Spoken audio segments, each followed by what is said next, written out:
ছাত্ৰ ছাত্ৰী ইয়াত আছে বেছিভাগৰে বহুত জীৱনত চিন্তা চলি আছে যেন লাগিছে মোৰ বহুত চিন্তা নেকি চিন্তা বহুত নেকি মাতি নাই তেনেহ'লে কিহৰ আলোচনা আমাৰ ফুচফাচ চিন্তাবিলাক আমি অলপ পিছত কৰিম আৰু যদি খুব আৰ্জেণ্ট আছে আমি চবে শুনো কোনোবা খুব ইম্পৰ্টেণ্ট কথা আছে নেকি আছে যদি আহা চবে শুনো নাই প্ৰথমতে কৈছোঁ যে মৰিগাঁৱত খুব কম সময়ৰ ভিতৰত দুবাৰ আহিলোঁ কেইমাহমান পূৰ্বে মৰিগাঁও কলেজত আহিছিলোঁ খুব ওচৰতে খুব বেছি ভাল লাগিছিল গতিকে মৰিগাঁৱৰ প্ৰগ্ৰেম বুলি কোৱাৰ লগে লগে কলেজ বুলি কোৱাৰ লগে য়েছ বুলি কৈ দিলোঁ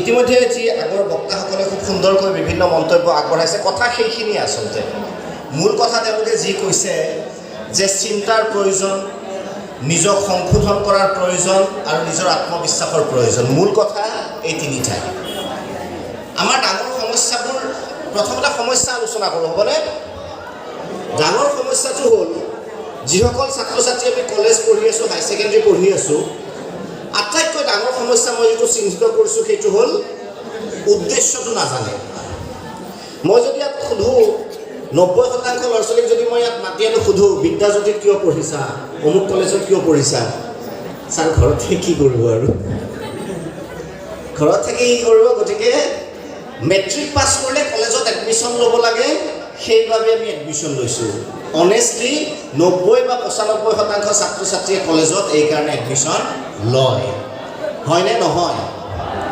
মাতে নাই এতিয়া প্ৰব্লেমটো য'ত তোমাৰ উদ্দেশ্য নাথাকিব যে তুমি গমেই নাপাবা একজেক্টলি তুমি কিয় পঢ়ি আছা মেট্ৰিক পাছ কৰিলে হাই ছেকেণ্ডেৰী পঢ়িব লাগে হাই ছেকেণ্ডেৰী পাছ কৰিলে ডিগ্ৰী পঢ়িব লাগে ক'ৰবাত লিখা আছে নেকি যদি তেনেকৈ পঢ়িছা নপঢ়িলেই হ'ল যদি মেট্ৰিক পাছ কৰাৰ পিছত হাই ছেকেণ্ডেৰী পঢ়িব লাগে বুলিয়ে পঢ়িছা হামিয়াই শিকিতিয়াই তেনেহ'লে নপঢ়িলেই ভাল ধৰি লোৱা মোক মৰিগাঁও সেইটো হ'লে কি লছ হয় তোমালোকৰ লোকচান কি সেই বিষয়ে মই ক'ম তোমালোকক মোক মাতিছে মৰিগাঁৱত মই গাড়ীখন ষ্টাৰ্ট দিলোঁ গুৱাহাটীৰ পৰা মই যদি নাজানো একজেক্টলি এড্ৰেছটো যে মই ক'ত গৈ আছোঁ মই গাড়ীখন লৈ চিধা এটা এইফালে আহিব লাগে মৰিগাঁও মানে তোমাৰ এইটো চাইডে আহিব লাগে খানাপাৰা হৈ আহিব লাগে মই গাড়ীখন ষ্টাৰ্ট দিলোঁ মই গৈ আছোঁ কি গৈ পাম একেবাৰে তিনিচুকীয়া গৈ পাম ধুনীয়াকৈ গাড়ী চলাই আছোঁ পিছত যদি মই কওঁ যে আপোনালোকৰ কলেজখন দেখোন অহাই নাই আৰু তেওঁ কয় নাই আপুনি পাৰ হৈ গ'ল আৰু মই কওঁ ধেত ইমান কষ্ট কৰিলোঁ জীৱনত কলেজ পঢ়িলোঁ ইমান ভালকৈ গাড়ী চলাই আহিলোঁ তেল শেষ কৰিলোঁ আৰু মই যি ঠাই যাবলগীয়া আছিল সেই ঠাই গৈ নাপালোঁ লগে লগে কাক গালি পাৰিম হে ভগৱান ইমান নিষ্ঠুৰ তুমি ইয়াতে মোৰ ভুল নে গাড়ীখনৰ ভুল নে ভগৱানৰ ভুল মোৰ নিজৰ ভুল অৰ্থাৎ মই নাজানো যে একজেক্টলি মই ক'ত গৈ আছোঁ তোমালোকৰ বেছিভাগৰে সমস্যাটো সেইটো যে কি পঢ়ি আছোঁ কিয় পঢ়ি আছোঁ আমি নিজেই নাজানো এইটো পঢ়ি কি হ'ব সেইটোও আমি নাজানো পঢ়িব লাগে পঢ়ি আছোঁ তাৰপিছত যেতিয়া আমি BA পাছ কৰোঁ MA পাছ কৰোঁ তাৰপিছত জীৱনত বিৰাট এটা সাংঘাতিক টেনশ্যন ফেচবুকত একেবাৰে ষ্টেটাছ ফিলিং লোনলি চাকৰি নাই গতিকে লগত চাকৰি নাথাকিলে আৰু কোনো নাথাকিবই সেইটো জানাই আৰু কোনো নাথাকে গতিকে চাকৰি নাই ফিলিং লোনলি হবাই গতিকে এতিয়া আজিৰ পৰা অন্তত যিসকলে নাজানে যে একজেক্টলি কিয় পঢ়ি আছা তোমালোকে ঘৰত যায় অকণমান 5 মিনিট সময় আছে নাই হাতত তোমালোক বহুত ব্যস্ত আপডেট দিব লাগে DP ৰাখিব লাগে ব্যস্ত মানে ইউটিউব চাব লাগে হয় নহয় এতিয়া মই কি ক'ব বিচাৰিছোঁ যে আজি অকণমান ঘৰত যায় ভাবা যে মই বিদ্যাজ্যোতি বা অইন এখন কলেজত কিয় এডমিশ্যন লৈছোঁ এনে পঢ়িব লাগে টাইম পাছ কৰি আছোঁ যদি পঢ়ি আছা পঢ়াটো বাদ দিয়া ধুনীয়াকৈ জীৱনটো উপভোগ কৰা কলেজ নাহিলেও হ'ল মই কোৱা বুলি ক'বা ঘৰত আৰু যদি নাই এটলিষ্ট আজিৰ পৰা এটা পাঠ ল'বা গতিকে আমি প্ৰথমতে জীৱনৰ এটা কিলো উদ্দেশ্য লওঁ যদি সেইটো পাঠ নাথাকে আমি যি কামে কৰোঁ, যিমান 8 ঘণ্টা পঢ়া, কোনোবাই 10 ঘণ্টা পঢ়া, কোনোবাই 4 ঘণ্টা পঢ়া, 2 ঘণ্টা পঢ়া, একো লাভ তোমালোকৰ নাই। গতিকে আজিৰ পৰা তোমালোকে পাৰ্পাছ ভাবি ল'বা যে মোৰ লক্ষ্য, মোৰ গোল পোষ্ট, আৰু মই এইটো উপনীত হ'বলৈ মই এনেদৰে পঢ়ি আগবাঢ়ি যাব লাগিব। নহ'লে মোৰ এই এজন ড্ৰাইভাৰ যিয়ে ডেষ্টিনেশ্যন নাজানে কিন্তু আহি আছে গাড়ীত, তোমালোকৰ তেলো শেষ হ'ব। তেল মানে কি?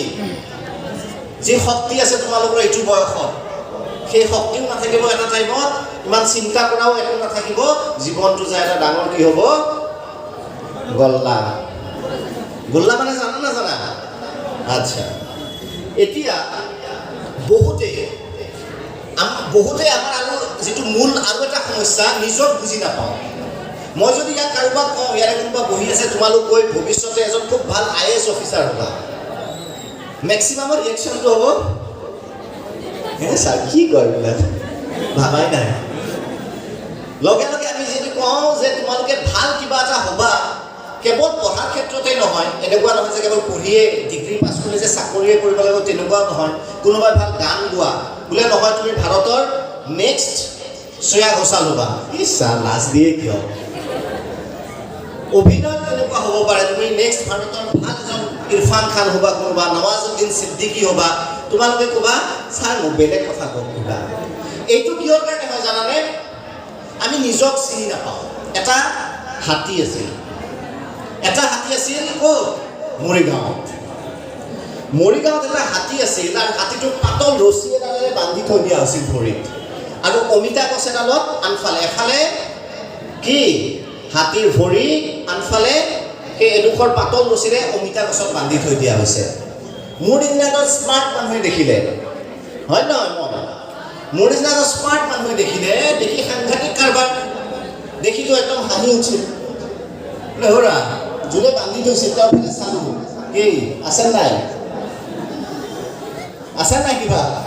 বোলে কি আছে নাই বুলি বোলো, ঘিউ। বোলে কিয়? বোলে পাতল ৰছীডাল আপুনি বান্ধি থৈ দিছে হাতীৰ ভৰি আৰু সেই অমিতা গছত, হাতীয়ে একো কৰিবই নালাগে, অকণমান বল দিলে অমিতা গছৰ উঘালি লৈ চিধাই গুচি যাব। আপোনাৰ অলপমান তেজপুৰ বেছি দূৰ নহয়, আপুনি এবাৰ যাব লাগিব। মানুহজনে ক'লে আপুনি ভুল বুজিলে। বোলো মই ভুল বুজিলোঁ। কি ভুল বুজিলোঁ? বোলে শুনক, সেই হাতীটোৱে সেই ৰছীডাল কেতিয়াও ছিঙিব যত্ন নকৰে। কিয় নকৰে? কাৰণ তাক সৰুৰ পৰাই মই সেই ৰছীডালত বান্ধি থৈ আহিছোঁ। সৰুতে সি এবাৰ দুবাৰ চেষ্টা কৰিছিল যে তাৰ পৰা পলাই যাম, কিন্তু সি তেতিয়া সৰু আছিল, ৰছীডাল ছিঙিব নোৱাৰিলে, অমিতা গছো বগৰাব নোৱাৰিলে। গতিকে তাৰ মনত এটা চিন্তা, এটা বিশ্বাস সোমাই গ'ল, এইডাল ৰছী মই কেতিয়াও ছিঙিব নোৱাৰোঁ, এইডাল অমিতা গছ মই কেতিয়াও উঘালিব নোৱাৰোঁ। গতিকে সি কেতিয়াও চেষ্টা নকৰে। আপুনি যিমান দিন পিছত আহি চাওক, হাতীটো য'ত আছে ত'তেই থাকিব। তোমালোক হ'ল সেই হাতী। তোমালোক কি? ক'ব লাগিব জোৰে, তোমালোক কি?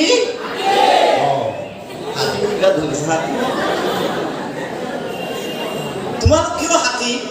তোমালোক সৰুতে সপোন আছিল নাই? বহুত যেতিয়া 5-6ত পঢ়িছিলা, তৃতীয় চতুৰ্থ 4-5 বছৰ বয়স, সপোন আছিল নে নাই? এতিয়া নাই, এতিয়া বেলেগ সপোন। এতিয়া ৰিপ্লাইটো আহিলে হ'ল আৰু টাইমত ৰিপ্লাই আহি পাব লাগে, বাকী যি হয় হ'ব আৰু। গতিকে মই কি ক'ব বিচাৰিছোঁ, তোমালোক এটা হাতী। সৰুতে তোমালোকৰ সপোন আছিল, কিমান সপোন দেখিছিলা? কোনোবা ডক্টৰ হোৱাৰ সপোন দেখিছিলা, ইঞ্জিনিয়াৰ সপোন দেখিছিলা, অফিচাৰ হোৱাৰ সপোন দেখিছিলা, মহাকাশচাৰী হোৱাৰ সপোন দেখিছিলা, ভাল গায়ক হোৱাৰ সপোন দেখিছিলা, হিৰো হোৱাৰ সপোন দেখিছিলা। এতিয়া সেই সপোনবোৰ আধাতে মৰি গ'ল, আৰু মাজে মাজে দুখৰ গান গোৱা, কি এনেকৈয়ে ভাগে। কিয় জানানে? এতিয়া তোমালোকে কিয় নাজানে? সৰুতে তোমালোকে যেতিয়া এইবোৰ কথা কাৰোবাক হয়তো কৈছিলা, তেওঁলোকে কৈছিল তোমালোকে নোৱাৰা, কি বেকাৰ কথা কৈ আছা। তুমি যদি কৈছিলা মই ভাল চিকিৎসক, জানা সেইটো কৈ দি তোমালোকৰ মাইণ্ডত সোমাই গৈছে যে আমি কিবাকে বিদ্যাজ্যোতিৰ পৰা হাই ছেকেণ্ডেৰী পাছ কৰিব লাগে, কিবাকে কলেজত এডমিশ্যন ল'ব লাগে, কিবাকে BA পাছ কৰিব লাগে। গতিকে সেই যিটো মনৰ চিন্তা, সেই মনৰ চিন্তা তোমালোকৰ মগজুৰ পৰা সেই ৰছীডাল ছিঙি আজিৰ পৰা দলিয়াই দিয়া। মই পাৰিম, আমি পাৰিম, আমি সকলোৱে পাৰিম। তোমালোকে এবাৰ ক'ব লাগিব মই পাৰিম এবাৰ কোৱা মই পাৰিম এই কথাটোৱে ক'ব না কি পাৰিবা মই পাৰিম কেইটামানে আছে পাৰিম বুলি ক'লে পাৰিম বিদ্যা নহয় মই বহুত কৈ চাইছোঁ মই পাৰিম এইটো মই নিজক কৈছোঁ আৰু বিশ্বাস কৰা আজি তোমালোকৰ ৰাজ্য হৈ আছে দীপক শৰ্মা ইমান জ্যেষ্ঠজন ইয়াত আছে মোক প্ৰশংসা কৰিছে সেই বিশ্বাসটোৱে আছিল মোৰ মূলধন মোৰ পিতৃৰ চাকৰি নাছিল ডাঙৰ মোৰ পিতৃ নাছিল মই জন্ম পোৱাৰ 4 মাহ আগতে মোৰ পিতৃ ঢুকাইছে মায়ে কিবাকে চাউলকেইটা যোগাৰ কৰিব পাৰে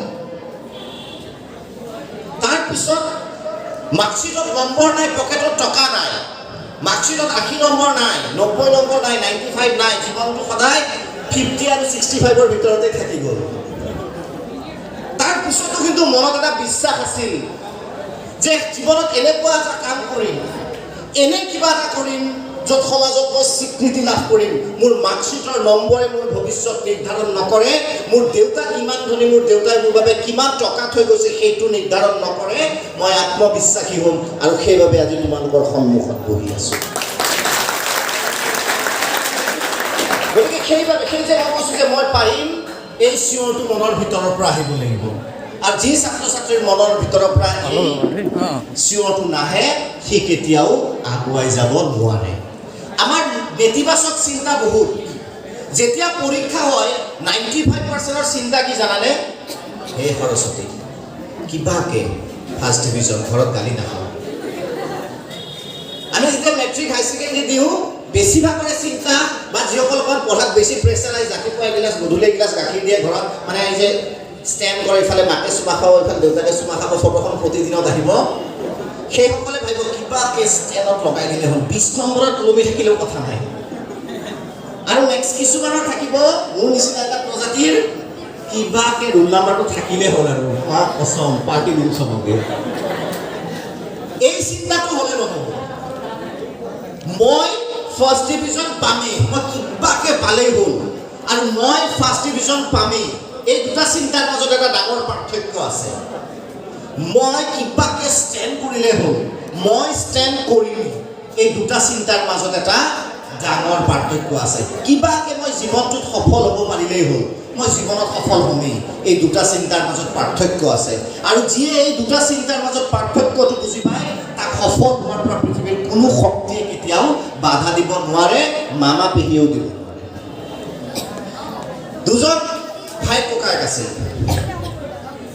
দুজন ভাই ককায়েকৰ এজন খুব বদমাছ মদ খাই জুৱা খেলে ঘৰত অত্যাচাৰ কৰে মানে বিৰাট অঘাইতন বুলি জনা যায় তাক গোটেই সমাজখনত তাক অঘাইতন বুলি জনা যায় তেওঁৰ যিটো ককায়েক আছিল সি আকৌ ডাঙৰ প্ৰশাসনিক বিষয়া হৈ উচ্চ পদবীত অধিষ্ঠিত আছে লাখ লাখ টকা দৰমহা পায় গাড়ী আছে বেংক বেলেঞ্চ আছে ধুনীয়া গাৰ্লফ্ৰেণ্ড এজনীও আছে সি লাইফ ছেটেল আৰু এটা আছে অভং এজন মনোবৈজ্ঞানিকে ভাবিলে যে এই দুজন একে ঘৰৰ ভাই একে চাউল খাইছে একে দাইল খাইছে একে চব্জি খাইছে এজন অভং হ'ল এজন ইমান ভাল হ'ল ইয়াৰ কাৰণ কি থাকিব পাৰে তেওঁ পৰীক্ষা কৰিব বিচাৰিলে আৰু দুইজনৰ ইণ্টাৰভিউ কৰিব যিজন প্ৰশাসনিক বিষয়া তেওঁ সুধিলে আপুনি কেনেকৈ ইমান ভাল হ'লে গৈ সুধিলে যে আপুনি ইমান ভাল কেনেকৈ হ'লে আপুনি ইমান উচ্চ পদবী কেনেকৈ পালে তেওঁ ক'লে মোৰ দেউতাৰ পৰা শিকিছোঁ মোৰ দেউতাই মোৰ প্ৰেৰণা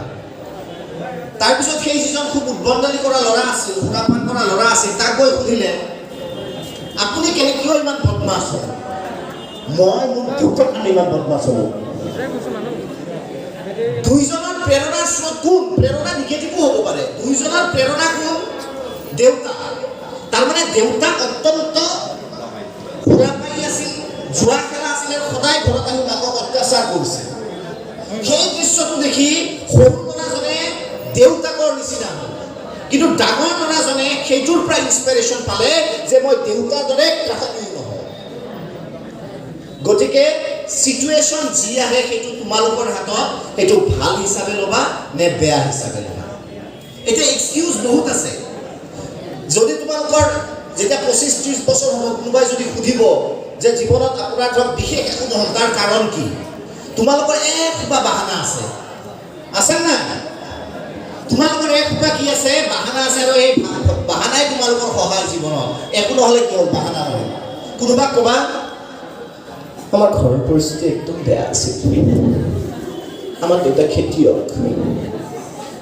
কিছুমানে ক'বা মোৰ সৰুতে চকুৰ বহুত প্ৰব্লেম আছিল, পঢ়িবই নোৱাৰোঁ, চকু পানী ওলাই।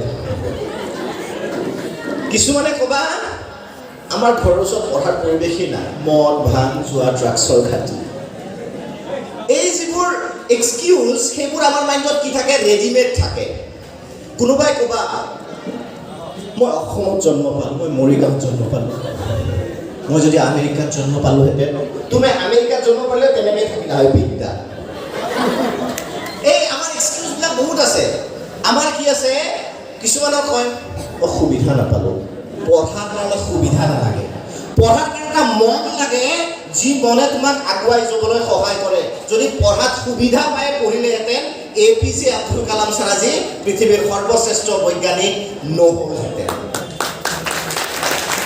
পঢ়াৰ কাৰণে সুবিধা নালাগে। আমি এইবিলাক কি লওঁ? এক্সকিউজ লওঁ, আৰু আমাৰ এক্সকিউজ, আমাৰ এইবিলাক বাহানা, সেইবিলাক আমাৰ মাইণ্ডত আমাৰ ফুল হৈ থাকে। আমি ঠগ প্ৰবঞ্চনা কৰোঁ। কাক কৰোঁ? ঘৰত। কি প্ৰবঞ্চনা? বহুতে নকৰে। কিছুমান ল'ৰা আছে গুটখা খায়, কিন্তু গুটখা খাই কলেজত ইমান ধুনীয়াকৈ থাকে যে গম নাপায় এই ল'ৰাজনে গুটখা খাই আছে, ঘৰতো গম নাপায়। তাৰপিছত তাৰ লগৰ ল'ৰাৰ লগত যিটো ফূৰ্তি, ছাকচেছ ইন লাইফ। কি ছাকচেছ? গুটখা খাই ঘৰত গম নাপায়। লগৰ ল'ৰাক উৎসাহ যোগাব, কি ৰে তামাম টেলেণ্ট। ছোৱালী কেইজনীৰো আছে, ছোৱালীকেইটা বৰ ভাল পাইছে ল'ৰা কথা। ছোৱালী কেইজনী আছে কি? ফেচবুকত ফটোটো দিলোঁ, আজি আপলোড, কিতাপখনৰ মাজত মোবাইলটো। লগৰ ছোৱালীজনী, ঐ বৰ ধুনীয়া দেখিছে, লিপষ্টিকটো ক'ৰ পৰা কিনিবি?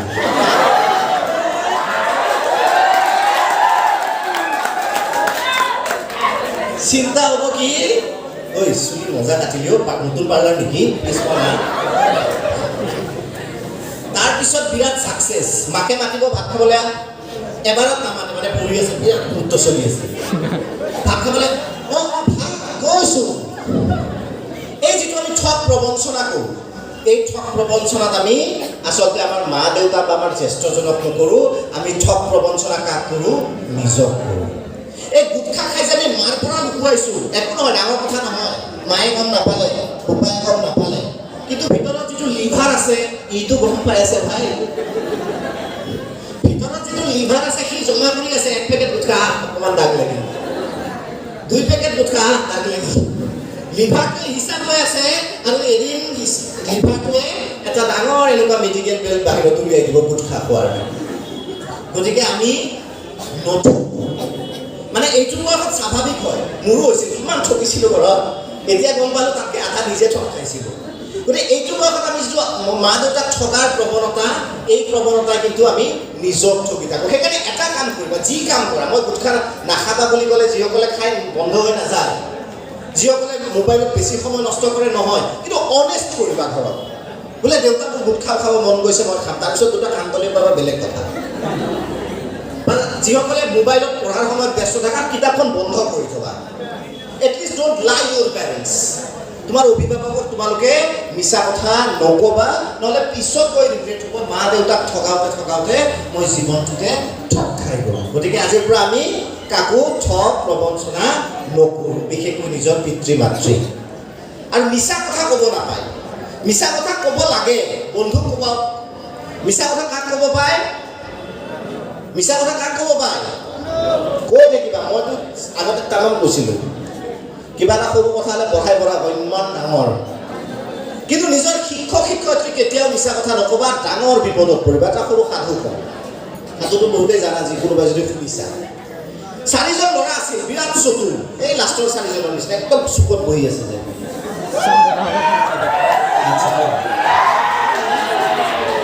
4জন ল'ৰা আছিল। 4জন ল'ৰাই কি কৰিলে, ক'লে আজি ৰাতি কি হ'ব? কি হ'ব? নাই, পাৰ্টি হ'ব। আজি ৰাতি কি হ'ব? পাৰ্টি, তামাম এনজয়। পিছদিনা আছিল কি পৰীক্ষা, কিন্তু ল'ৰাকেইটা থাকে হোষ্টেলত। পৰীক্ষা ক'ত থাকে? কলেজৰ হোষ্টেলত। ৰাতি কি কৰিলে? গেট বন্ধ, চকীদাৰ বাহিৰত ৰখি আছে। 4জন ল'ৰাই ক'লে কোনো গেটে আমাৰ দৰে শক্তিক ধৰি ৰাখিব নোৱাৰে, ইয়াহু এইবুলি ৱালৰ পৰা জঁপিয়াই বাহিৰ হৈ গ'ল। ৱালৰ পৰা জঁপিয়াই এখন গাড়ী ল'লে, গাড়ী লৈ বন্ধু এজনৰ ঘৰত গ'ল। সময় তেতিয়া 1:30-2টামান বাজিল। এতিয়া 1:30-2টা বুলি ক'লে বহুতৰ বাবে ৰাতি, কিন্তু গানবিলাকত কৈ বেয়া কৰি থৈ গৈছে পাৰ্টি অভি শুৰু হুই হে। গতিকে ৰাতি 4:30-5টালৈ কি চলিল? পাৰ্টি। পিছদিনা আছিল পৰীক্ষা। যিহেতু নিশা বহুত হৈ গ'ল, ৰাতিপুৱা হৈ গ'ল প্ৰায় 6টা বাজিল। এতিয়া কলেজত আহিব নোৱাৰে, কাৰণ কলেজৰ গেট বন্ধ আছে। ক'ত গৈছে ক'ব লাগিব। 4জন ল'ৰাই কি কৰিলে? এটা আইডিয়া কৰিলে। কি আইডিয়া কৰিলে? গোটেই গাত বোকা সানি, টায়াৰৰ কিবা কিবি সানি তেওঁলোকে কি কৰিলে? ধুনীয়াকৈ কলেজলৈ গুচি আহি গাড়ীখন ঠেলি ঠেলি। প্ৰিন্সিপাল আছিল ৰৈ গেটত। সুধিলে যে তোমালোকে ক'ৰ পৰা আহিলা ৰাতিপুৱা? ৰাতি ক'ত গৈছিলা? কিন্তু ইনফৰ্ম কৰা নাই। লগে লগে এক্সপ্ৰেশ্যন বদলি যায়। আমি বিৰাট ভাল ভাল অভিনেতা। যেতিয়া প্ৰিন্সিপাল বা টিচাৰৰ সন্মুখত যাওঁ, আমাৰ মুখৰ এক্সপ্ৰেশ্যনে কি হৈ যায়? এতিয়া চাবা, যি অধ্যক্ষ যে থাকে, অধ্যক্ষ ৰুমৰ বাহিৰত বিৰাট উদ্ভণ্ডালি। অধ্যক্ষ ৰুমত সোমোৱাৰ লগে লগে ছাৰ নমস্কাৰ, এক্সপ্ৰেশ্যন চেঞ্জ হৈ যায় নাযায়? আমি সাংঘাতিক অভিনেতা এটা। আমি যিমান ছাত্ৰ ছাত্ৰী আছোঁ অসমতো, আৰু এক্টৰ এক্ট্ৰেছ বেছি। আৰু প্ৰিন্সিপাল ছাৰৰ ৰুমত ওলাই অহাৰ লগে লগে কথাটো ক'ব, ছাৰ এনেকুৱা আছে, ওলাই আহি কেনে বৈদ্য থলা। 4জনৰ এক্সপ্ৰেশ্যন একদম শান্ত হৈ গ'ল। প্ৰিন্সিপাল ছাৰক, ছাৰ নুসুধিব নিশাৰ কথা। কি কি হ'ল আমাক নুসুধিব। আমি ক'লে নাকান্দিবা। ক'লে যে আমাৰ লগৰ ল'ৰাৰ ভনীয়েক এজনৰ খুব চিৰিয়াছ, আমি হঠাৎ গুচি যাবলগীয়া হ'ল। চকীদাৰজনক উঠালোঁ, নুঠিলে, কিন্তু আমি ৰাতি গাড়ীখন লৈ গুচি যাবলগীয়া হ'ল। প্ৰিন্সিপালটোতো চাৰ্জ ভি কভি বহুত হি, প্ৰিন্সিপালটো কেতিয়াবা ছাত্ৰ আছিল। প্ৰিন্সিপালে বুজিলে, এইকেইটা ভাল বাহানা বনাইছে। ক'লে ঠিক আছে, প্ৰিন্সিপাল এক্টিঙত এক্সপাৰ্ট। ইছ ৰাম ৰাম, নাকান্দিবা নাকান্দিবা, যোৱাকৈ যোৱা। আৰু শুনা, ভাল খবৰ এটা দিওঁ। বোলে কি? আজি তোমালোকৰ পৰীক্ষা নহয়। সিহঁতে ক'লে নাই ছাৰ, আমি পৰীক্ষা দিম ছাৰ, দিম। ক'লে নালাগে পৰীক্ষা দিব। ক'লে নহয় ছাৰ দিম। কৈছে মোৰ শপত নালাগে। হ'ব ছাৰ। গুচি গ'ল। পৰীক্ষা শেষ হৈ গ'ল। বাকীকেইটা সিহঁতে জোকালে, তহঁতে পৰীক্ষা দিলি, মক্কেলৰ নিচিনা আমি পূৰা ঘূৰি ফুৰিলোঁ, পৰীক্ষা উলিলোঁ। আমাৰ নিচিনা লাইফত হবি, আমাক অনুসৰণ কৰিবি, তেতিয়া সদায় সুখী হৈ থাকিব পাৰিবি। প্ৰফেচাৰজনে তাৰপিছত আহি কিনে ক'লে যে ঠিক আছে, তোমালোকৰ 10 দিন পিছত পৰীক্ষা কিন্তু হ'ব। সিহঁতৰ আকৌ টেনশ্যন হ'ল, 10 দিন পিছত পৰীক্ষা। তথাপি টাইম পালে, খুব পঢ়ি আছে দিনে ৰাতিয়ে। পৰীক্ষাৰ দিনা প্ৰিন্সিপালে 4জনক মাতিলে, আহা আহা পৰীক্ষা আছে। ক'লে ছাৰ পৰীক্ষা তোমালোকে 4জন এটা চৰ্ত আছে, এটা ৰুমত বহিব নোৱাৰা, 4টাই বেলেগ বেলেগ ৰুমত বহিব লাগিব। সিহঁতৰ টেনশ্যন হ'ল, এটা ৰুমত এটাই পৰীক্ষা দিম, কি কথা? চাই লিখাৰো কোনো স্কোপ নাই। তাৰপিছত সেই যে 4জন ল'ৰা আছিল, সিহঁতক এখন কুৱেশ্যন পেপাৰ দিয়া হ'ল। কুৱেশ্যন পেপাৰত মাত্ৰ 2টাই প্ৰশ্ন। প্ৰথম প্ৰশ্নৰ বাবে 1 নম্বৰ, তোমাৰ নামটো লিখা। প্ৰথম প্ৰশ্নটো দেখি দিল মে লাড্ডু ফুটা, নামটো লিখিব দিছে। 1 নম্বৰটো পালোৱে। নেক্সট প্ৰশ্ন, 99 মাৰ্কছ। তোমালোকে যে সিদিনা ৰাতি গৈছিলা, এই আহোঁতে যে গাড়ীৰ চকাটো ফুটিছিল, তোমালোকৰ যে অৱস্থা বেয়া বুলি ক'লা, দেৰি হ'ল পলম আহোঁতে, গাড়ীৰ কোনটো চকা ফুটিছিল? সন্মুখৰ লেফ্ট, সন্মুখৰ ৰাইট, পিছৰ লেফ্ট নে পিছৰ ৰাইট? এতিয়া 4জন ল'ৰা 4টা ৰুমত বহি আছে, কোনটো চকা ফুটা বুলি লিখিব? গোটেইকেইটাই পৰীক্ষা 100ৰ ভিতৰত 1 পালে। চ' আমি মিছা কথা ক'ব লাগে। মই যদি কৈ যাওঁ তোমালোকক মিছা কথা নক'বা, সেইটো এটা মানে অপ্ৰয়োজনীয় কথা হ'ব। মিছা কথা আমি ইয়াত বহি থকা প্ৰত্যেকেই ক'ৰবাত নহয় ক'ৰবাত, আনকি যিসকল মেম পঢ়ি আছে তেওঁলোকেও মিছা কথা কৈছে। গতিকে ক'ৰবাত নহয় ক'ৰবাত আমি মিছা কথা কওঁ। নিজৰ শিক্ষাগুৰু আৰু পিতৃ মাতৃক কেতিয়াও মিছা কথা নক'বা। তোমালোকৰ কি হ'ব? ভৱিষ্যত জীৱনত তাক লৈ কষ্ট হ'ব পাৰে। বিশেষ আৰু নকওঁ, বহুত কিবা কিবি কৈ আছোঁ। আমনি লাগিছে নেকি? দ্বিতীয়তে, এইটোৰ পৰা সাৱধান হ'বা। এইটো কি আছে না? এণ্ড্ৰইড মোবাইল নাথাকা কোনোবা আছে নেকি? কিয় ভাঙিল? আচ্ছা পঢ়াৰ সময়ত কলেজত মোবাইল এলাই কৰে নাই বিদ্যাজ্যোতি নকৰে চবে লৈ যায় ক্লাছত আৰু এই যিটো মোবাইলে আচলতে মোবাইলটো আমাক লাগে ফেচবুক লাগে হোৱাটছআপ লাগে ইনষ্টাগ্ৰাম লাগে টুইটাৰ লাগে চব লাগে কিন্তু এই ইউটিউবো লাগে মোৰ ভিডিঅ' চাব লাগে কিন্তু এইটোৱে আমাৰ জীৱনটোত বহুত ডিষ্ট্ৰাকশ্যন কৰি আছে যাৰ বাবে অধিকাংশ ছাত্ৰ ছাত্ৰীৰ পৰীক্ষাৰ ৰিজাল্ট বিচৰা ধৰণে নহয় সমস্যাটো কেনেকুৱা ক্লাছত যেতিয়া থকা যায় পলিটিকেল চায়েন্স যেতিয়া পঢ়াই আছে এগৰাকী অতিথিয়ে কৈছিল যেতিয়া পলিটিকেল চায়েন্স পঢ়াই আছে আমি কিহৰ কথা ভাবিব লাগে যদি জিঅ'গ্ৰাফিৰ ক্লাছ চলি আছে আমি কিহৰ কথা ভাবিব লাগে মাতে নাই কিহৰ কথা ভাবিব লাগে পলিটিকেল চায়েন্সত আচ্ছা কিন্তু আমি কি ভাবো পলিটিকেল চায়েন্সত মনটো আছে দেহটো আছে আত্মাটো বা মনটো আছে ক'ত বেলেগত লগে লগে মোবাইল ভাইব্ৰেট হোৱাৰ লগে লগে মনটো চক খাই যায় আহিল কিবা এটা তাৰপিছত আমাৰ হাতখনে কাম নকৰে লাহে লাহে পকেটত বেগত সোমাই যায় কিন্তু ইফালে টিচাৰো আছে ক্লাছত আছে টিচাৰৰ ফালে চাব লাগিব পানীপথৰ যুদ্ধ সাংঘাতিক কিন্তু এইফালে যে যুদ্ধখন হৈ আছে মেছেজ আহি লগে লগে ৰাতি ডিপি কিয় চেঞ্জ কৰিলা পাই সেইখন এখন যুদ্ধ চলি আছে গতিকে তোমাৰ পানীপথৰ যুদ্ধ ভাৰতৰ স্বাধীনতা সংগ্ৰামৰ যুদ্ধ থাকিব নে নিজৰ ডিপি চেঞ্জ কৰাৰ যুদ্ধখন চলিব এটা অভ্যাস কৰিবা আজিৰ পৰা মই প্ৰায়ে কওঁ পঢ়াৰ সময়ত মোবাইলটো অফ কৰি ৰাখিবা 2 ঘণ্টা অফ কৰি ৰাখিবা বা 3 ঘণ্টা 1 ঘণ্টা যিমানেই নপঢ়া কিয় নহ'লে পঢ়া আৰু মোবাইল একেলগে কেতিয়াও নহয় আমাৰ ব্ৰেইনটো এনেকৈ ছেট আপ কৰা হৈছে এটা সময়ত আমি এটা বস্তুতে মন দিব পাৰোঁ বহুত বস্তুত মন দিব নোৱাৰোঁ গতিকে তোমালোকে পঢ়া সময়ত মোবাইলটো অফ কৰি থবা এতিয়া বহুতে ভাবিবা মন অফ কৰোঁ 5 মিনিট পিছত আকৌ অন কৰোঁ হয়নে এজন ভাইটি এজন আছে প্ৰায় ফোন কৰে পৰীক্ষাৰ আগত সদায় মোবাইল ফেচবুক আনইনষ্টল কৰে সদায় ইনষ্টল কৰে এইটো বেমাৰৰ কাৰণে তোমালোকৰ এটা উপায় মই ঔষধ এটা দিওঁ মোবাইলটো অফ কৰি থ'লে কোনো লাগে নাই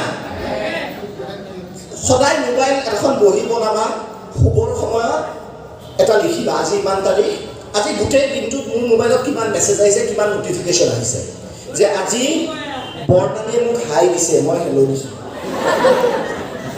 আজি অমুকে ফটো দিছে মই নোচোৱাকৈ লাইক দিছোঁ আজি মোৰ ফটোত 40টা লাভ ৰিয়েক্ট আহিছে মই গোটেইকেইটা প্ৰফাইলটো চলি চাইছোঁ কোনে দিছে লাষ্ট এমাহৰ পিছত তোমালোকে সেই বহিখন উলিয়াই চাবা যে যি মই এমাহে কাম কৰিলোঁ মোবাইলত যি কাম হ'ল গোটেই কি কাম অপ্ৰয়োজনীয় আৰু বেকাৰ কাম তাৰমানে মোবাইলটো ভাইব্ৰেট হোৱাৰ লগে লগে বা অফ হৈ থাকিলে আমাৰ এনেকুৱা লাগে কিবা মেছেজ আহিলে নেকি কিন্তু এমাহৰ মূৰত যেতিয়া হিচাপ কৰিবা তেতিয়া দেখিবা তোমাৰ কোনো গুৰুত্বপূৰ্ণ মেছেজ অহা নাই লাহে লাহে তোমাৰ মন নাযাব কি আহিব বৰ্ণালীৰ হাই আহিব সৌৰভৰ কেতিয়া কলেজত যাবা ক'ত লগ পাম আহিব বোলে তাতকৈ বেছিতো একো নাহে গতিকে সেইটো এমাহৰ এটা তোমালোকে লিষ্ট বনাবা যে কি কাম কৰিলা কি কি মোবাইল আহিল মেছেজত কি মোবাইলত কি মেছেজ আহিল আৰু শেষত তোমালোকে গম পাবা যে তোমালোকৰ উপকাৰ হ'বলগীয়া আচলতে একো নাই শেষত এটা সাধু কওঁ এই সাধুটো শেষ কৰিম সদায় নিজৰ ওপৰত বিশ্বাস ৰাখিবা মই যিটো আৰম্ভণিতে কৈছিলোঁ কনফিডেন্সটো মেইন বস্তু বিশ্বাস কৰা কনফিডেন্সটো মেইন বস্তু আমাৰ কনফিডেন্স লাগিব আৰু যাৰ বুকুত বিশ্বাস থাকে যাৰ চকুত সপোন থাকে সি সফলতাৰ পৰা কেতিয়াও আঁতৰি যাব নোৱাৰে